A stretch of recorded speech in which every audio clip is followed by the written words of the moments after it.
ನನ್ನ ಹೇಳೋಕ್ಕೆ ಇಷ್ಟೇ. ಆವತ್ತು ಅವ್ರು ಮಾಡಿರೋ ಕೆಲಸ ನಾಲ್ವಡಿ ಅವ್ರು ಇರ್ಬೋದು, ಅವರ ತಂದೆ ಚಾಮರಾಜ ಒಡೆಯರ್ ಇರ್ಬೋದು, ಅವ್ರು ಮುಂದೆ ಬಂದಿರುವಂಥ ಜಯಚಾಮರಾಜ ಒಡೆಯರ್ ಇರ್ಬೋದು, ಎಲ್ಲ ಮಹಾರಾಜರು ಕೂಡ ತಮ್ಮ ರಾಜಧರ್ಮ ಮೇರೆಗೆ ಜನರ ಹಿತಕ್ಕಾಗಿ ಕೆಲಸವನ್ನು ಮಾಡಿದ್ರು. ಅವ್ರು ಯಾವತ್ತೂ ಸಹ ನಮ್ಮ ಹಿಂದೆ ಬಂದಿರುವಂಥದ್ದು ರಾಜರು ಅಥವಾ ಏನೋ ರಾಜ ಮನೆತನಗಳು ಅವ್ರಿಗಿಂತ ಜಾಸ್ತಿ ನಾವು ಮಾಡಿದ್ದೀವಿ ಅಂತ ಹೇಳುವಂಥದ್ದು ಗುರಿ ಇಟ್ಕೊಂಡು ಕೆಲಸ ಮಾಡಿಲ್ಲ, ಅಥವಾ ಭವಿಷ್ಯದಲ್ಲಿ ಏನೇ ಒಂದು ವ್ಯವಸ್ಥೆ ಮೂಲಕ ಬಂದಿರುವಂಥದ್ದು ನಾಯಕರಿಗಿಂತ ನಾವು ಮಾಡಿದ್ದೀವಿ ಅಂತ ಗುರಿ ಇಟ್ಕೊಂಡು ಅವರು ಕೆಲಸ ಮಾಡಿಲ್ಲ. ತಮ್ಮ ಕಾಲದಲ್ಲಿ ತಮ್ಮ ಜನರಿಗೆ ಅನುಕೂಲ ಆಗುವಂಥದ್ದು ವ್ಯವಸ್ಥೆ ಸೃಷ್ಟಿ ಮಾಡೋದಕ್ಕೆ, ತಮ್ಮ ಜನರಿಗೆ ಒಳ್ಳೆ ವ್ಯವಸ್ಥೆ ಮಾಡೋದಕ್ಕೆ ಅವ್ರು ಕೆಲಸವನ್ನು ಮಾಡಿದರು. ಅದೇ ರೀತಿ ಇವತ್ತು ಕೂಡ ಅವ್ರು ಮಾಡಲಿ, ಬಂದು ಬೀದಿಗೆ ಬಂದು ನೋಡಲಿ ಏನೇನು ಸಂಕಷ್ಟಗಳಿದ್ದಾವೆ ಅಂತ ಜನಗೆ. ಇಲ್ಲಿ ಬಂದು ಅಲ್ಲಿ ವಾಣಿಜ್ಯ ಇಲಾಖೆ ಮೂಲಕ ಟ್ಯಾಕ್ಸ್ ನೋಟಿಸ್ಗಳು ಕಳಿಸೋದು, ತಮ್ಮ ಗ್ಯಾರಂಟಿ ಇದರಲ್ಲಿ ಏನು ಯೋಜನೆಗಳು ವಿಫಲ ಆಗ್ತಾ ಇರೋ ಕಾರಣಕ್ಕಾಗಿ ಅದಕ್ಕೆ ಹಣ ಉತ್ಪಾದಿಸಬೇಕಾಗಿರ್ತಕ್ಕಂಥದ್ದು ಗುರಿ ಇಟ್ಕೊಂಡು ಇಂಥ ಎಲ್ಲ ಏನು ವ್ಯವಸ್ಥೆ ದುರ್ಬಳಕೆ ಮಾಡೋದು ಬದಲು, ಮತ್ತು ಇಲ್ಲಿ ಜನರು ದಿಕ್ತಪ್ಸೋದು ಬದಲು ಬಂದು ಇದಕ್ಕೆ ಜನರ ಸಂಕಷ್ಟಗಳನ್ನು ಬಗೆಹರಿಸೋದಕ್ಕೆ ಪ್ರಯತ್ನ ಮಾಡಲಿ. ಅವರೇನು ಮನೆಯಿಂದ ದುಡ್ಡು ಹಾಕಿ ತಂದಿರಲಿಲ್ಲ, ಡೆವಲಪ್ಮೆಂಟ್ ಮಾಡೋಕ್ಕೆ ಟ್ರೀಟ್ಮೆಂಟ್ ಮಾಡಿದ್ರು. ಈಗ ಅವ್ರ ಮಗ ನಾಲ್ವಡಿಯವರಿಗಿಂತ ಜಾಸ್ತಿ ನಮ್ಮ ತಂದೆ ಅನ್ನುವಂಥದ್ದು, ಅಂದರೆ ಅವ್ರ ಅರ್ಥದಲ್ಲಿ ನಾವು ಮಹಾರಾಜರಿಗಿಂತ ಜಾಸ್ತಿ ಅನ್ನುವಂಥದ್ದು. ನೋಡಿ, ಯಾರು ಏನು ಬೇಕಾದರೂ ಹೇಳ್ಬೋದು, ಆದರೆ ಇಲ್ಲಿ ಜನಸಾಮಾನ್ಯರಿಗೆ ಸತ್ಯ ಗೊತ್ತಿದೆ.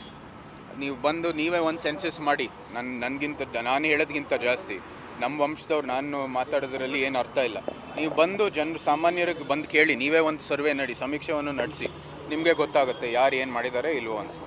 ಈಗ ಕೇಂದ್ರ ಸರ್ಕಾರ ಜಾತಿ ಗಣತಿ ಮಾಡುವಂಥ ಸಂದರ್ಭದಲ್ಲಿ ರಾಜ್ಯ ಸರ್ಕಾರ ಮತ್ತೊಂದು ಸರಿ ಮಾಡಬೇಕು ಅಂತ ಹೋಗ್ತಾ ಇದೆ.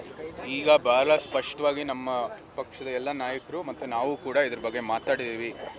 ಈ ಜಾತಿ ಗಣತಿ ವಿಚಾರದಲ್ಲಿ ಒಂದು ದೊಡ್ಡ ತಮಾಷೆ ನಡೆದಿದೆ ಕಳೆದ 10 ವರ್ಷದಲ್ಲಿ. ಯಾವುದೇ ರೀತಿಯ ತೃಪ್ತಿ ಸಿಕ್ಕಿಲ್ಲ, ಯಾವ ಒಂದು ವರ್ಗಕ್ಕೂ ಕೂಡ ತೃಪ್ತಿ ಸಿಕ್ಕಿಲ್ಲ ಈ ಜಾತಿ ಗಣತಿ ಪ್ರಕ್ರಿಯೆಯಲ್ಲಿ. 10 ವರ್ಷ 165 ಕೋಟಿಯನ್ನು ವೆಚ್ಚದ ಸಮಾವೇಶ ಈ ಸರ್ವೆಯನ್ನು ನಡೆಸಿ ನಂತರ ಅದನ್ನು ಬಹಿರಂಗ ಮಾಡಿಲ್ಲ. ತೆರಿಗೆ ಕಟ್ಟೋರಿಗೂ ಕೂಡ ಹಕ್ಕಿದೆ. ನೀವು ತೆರಿಗೆ ಹಣವನ್ನು ಬಳಸಿ ಇದು ಸರ್ವೆಯನ್ನು ಮಾಡಿದ್ದೀರಾ, ಅದನ್ನ ಬಹಿರಂಗ ಮಾಡ್ದೇನೆ ಆ ಕಾಂತರಾಜು ವರದಿ ನಮ್ಗೆ ಸಿಕ್ಕೇ ಇಲ್ಲ ಅಂತ ಹೇಳಿ ಇನ್ನೊಂದು ವರದಿ ಅಂದಾಜು ಮೇಲೆ ಮಾಡಿ ನಂತರ ಅದನ್ನ ನಿಮ್ಮ ಕೇಂದ್ರದ ವರಿಷ್ಠರು ತಿರಸ್ಕಾರ ಮಾಡಿ ಅದನ್ನ ಕಸದ ಪುಟ್ಟಿಗೆ ಹಾಕಿದ್ದೀರಾ. ಇದು ಒಂದು ದೊಡ್ಡ ತಮಾಷೆ. ಇಲ್ಲಿ ರಾಜ್ಯ ಸರ್ಕಾರಕ್ಕೆ, ಈ ಕರೆಂಟ್ ಕಾಂಗ್ರೆಸ್ ಸರ್ಕಾರಕ್ಕೆ ಈ ಜಾತಿ ಗಣತಿ ಮಾಡುವಂಥದ್ದು ಯೋಗ್ಯತೆಯೇ ಇಲ್ಲ. ಅವ್ರಿಗೆ ಈ ಸಾಮರ್ಥ್ಯ ಏನು ಬೇಕಾಗಿದೆ ಅದು ಕೂಡ ಇಲ್ಲ. ಮತ್ತು ಪ್ರಸ್ತುತ ಇವತ್ತು ಸಮ್ಮರ್ ಹಾಲಿಡೇಸ್ ಮುಗ್ದಿದೆ. ಶಿಕ್ಷಕರು ಎಲ್ಲಿ ನಮಗೆ ಬೇಕಾಗಿರ್ತಕ್ಕಂಥ ಅಧಿಕಾರಿಗಳು ಬೇರೆ ಬೇರೆ ಕೆಲಸದಲ್ಲಿ ಆಗಲೇ ಬ್ಯುಸಿಯಾಗಿದ್ದಾರೆ. ಇದೆಲ್ಲನೂ ಕೂಡ ನಾವು ನೋಡಿದ್ರೆ ಅವ್ರು ಏನು ಈ ಜಾತಿ ಗಣತಿ ಮಾಡೋ ಅವಶ್ಯಕತೆ ಇಲ್ಲ. ಸಂವಿಧಾನದ ದೃಷ್ಟಿಯಲ್ಲಿ ಕೇಂದ್ರಕ್ಕೆ ಮಾನ್ಯತೆ ಇದೆ. ಇವತ್ತು ಆ ಪ್ರಕ್ರಿಯೆ ನಡೆಸ್ತಾ ಇದ್ದೀವಿ. ಎಲ್ಲ ವರ್ಗಕ್ಕೂ ಕೂಡ ಇವತ್ತು ಒಳ್ಳೆ ಭವಿಷ್ಯ ರೂಪಿಸುವುದರಲ್ಲಿ ಈ ಸಮಾವೇಶ ಜಾತಿ ಗಣತಿಯನ್ನು ನಡೆಸಿ ನಮ್ಮ ಪ್ರಧಾನಮಂತ್ರಿಯನ್ನು ಒಳ್ಳೆ ವ್ಯವಸ್ಥೆಯನ್ನು ಸೃಷ್ಟಿ ಮಾಡ್ತಾರೆ ಅಂತ ಸಂಪೂರ್ಣವಾದಂಥ ವ್ಯವಸ್ಥೆ ಇದೆ.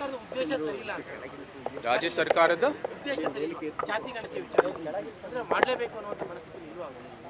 ಅವ್ರು ಮಾಡಲೇಬೇಕೋ ಇಲ್ವೋ ಅಂತ ಇದು ಪ್ರಶ್ನೆ ಅಲ್ಲ. ಅವ್ರಿಗೆ ಇದು ಮಾಡೋ ಅವಶ್ಯಕತೆ ಇಲ್ಲ. ಈ ಕೇಂದ್ರ ಸರ್ಕಾರ ಸಂವಿಧಾನದ ದೃಷ್ಟಿಯಲ್ಲಿ ಅವ್ರಿಗೆ ಮಾನ್ಯತೆ ಇದೆ. ಸಂವಿಧಾನದ ಅಡಿಯಲ್ಲಿ ಕೇಂದ್ರ ಸರ್ಕಾರ ಜಾತಿ ಗಣತಿ ಮಾಡಬೇಕಾಗಿದೆ.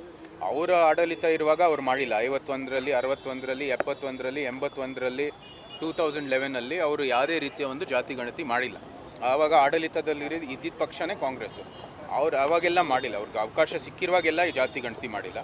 ರಾಜ್ಯದಲ್ಲಿ ದಿಕ್ತಪ್ಸೋ ದೃಷ್ಟಿಯಲ್ಲಿ ಅವ್ರು ಮಾಡಿದ್ದಾರೆ. ಮತ್ತು ಮೊನ್ನೆ ಮುಖ್ಯಮಂತ್ರಿಗಳೇ ಹೇಳಿದಾರಲ್ಲ, ಕೇಂದ್ರದಲ್ಲಿ ನೀವು ಜಾತಿ ಗಣತಿ ಮಾಡುವಾಗ ತೆಲಂಗಾಣ ಮಾದರಿಯಲ್ಲಿ ಮಾಡಬೇಕು ನಾವು ಅಂತ, ಯಾಕೆ ಕರ್ನಾಟಕ ಮಾದರಿಯಲ್ಲಿ ಮಾಡಬಾರ್ದು ಅಂತ ನೀವು ಪ್ರಶ್ನೆ ಮಾಡಿ ಅವ್ರಿಗೆ.